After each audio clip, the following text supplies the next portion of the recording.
Ernesto Guerra da Cal nace en Ferrol en 19 de decembro de 1911 con o nome de Ernesto Pérez Guerra. O seu pai, Román Pérez Cal, médico, fora amigo íntimo de Castelao na Facultade de Medicina da Universidade de Santiago de Compostela. Mesmo estiveran xuntos na Tuna Compostelana.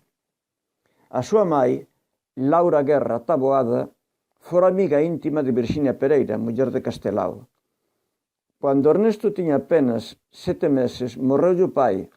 A mai, ao lle morrer o marido, decidiu ir para Madrid a acabar os estudos de magisterio na Escola Superior Normal e deixa os fillos ao cuidado da súa mai, Fernanda Taboada, e da súa irmá, Consolo Guerra Taboada, que moraban en Quiroga. En Quiroga, a tía de Ernesto, a Teteio, era a mestra de escola das meninas e Santiago Problás era o mestre dos meninos, por tanto, mestre do Ernesto. Santiago Problás era tío de Ernesto e fora académico correspondente da Real Academia Galega e autor do único estudo acerca de Rosalía de Castro en vida do marido desta, Murguía, intitulado Estudio Bibliográfico Crítico de la obra de Rosalía de Castro, publicado en español en El Eco de Santiago en 1917, en que se inaugura en Compostela a estatua a Rosalía. En Quiroga, a única lingua de comunicación era o galego, salvo, presumimos, na escola en que Santiago Problás ministraba aulas en español. Non fomos capaces de o saber con certeza. Quanto á formación que o menino Ernesto recebe, pensamos que fica referenciada pelo facto de a Teteio lles ler poemas de Rosalía e Curros Enríquez.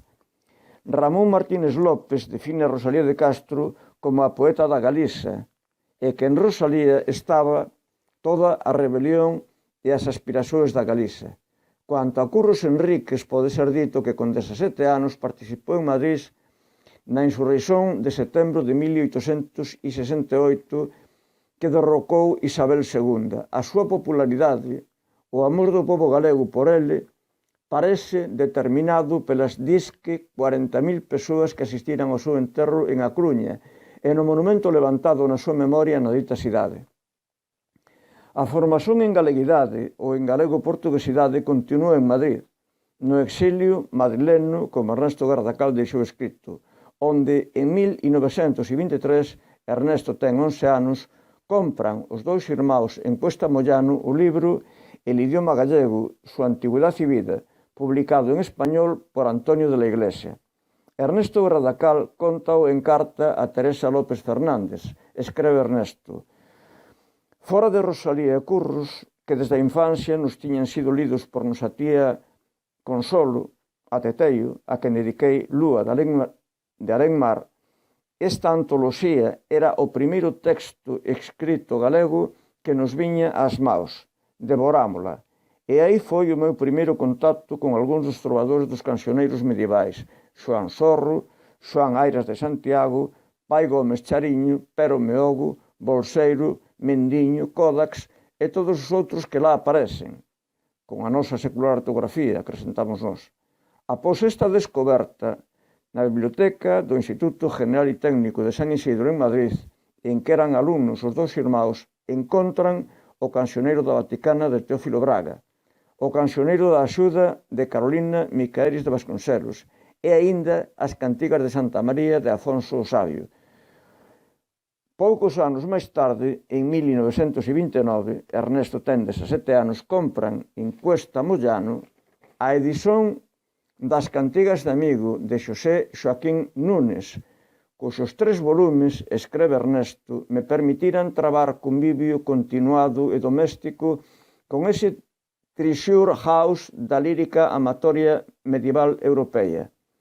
Aínda, en termos de formación do menino Ernesto, é preciso realzar que por volta dos 10 anos, na biblioteca do seu tío Santiago Problás, encontrou o romance de Esa de Queirós, o primo Basilio, traducido para español. Da súa leitura ficou entusiasmado de tal xeito que aos 16 anos xa coñecía toda a obra de Esa de Queirós, o cual parece que foi a base do seu traballo no transcurso de toda a súa vida para ser recoñecido como o maior especialista en esa de Queirós. Cando Ernesto coñece e se faz amigo de Federico García Lorca, a súa formación lle permite contribuir para o gran poeta universal se interesar solidario pelo povo galego, pela súa lingua e cultura, por Rosalía de Castro, pela literatura medieval galega, até se concretizar nos poemas que escreveu con a colaboración de Ernesto Guerra da Cal.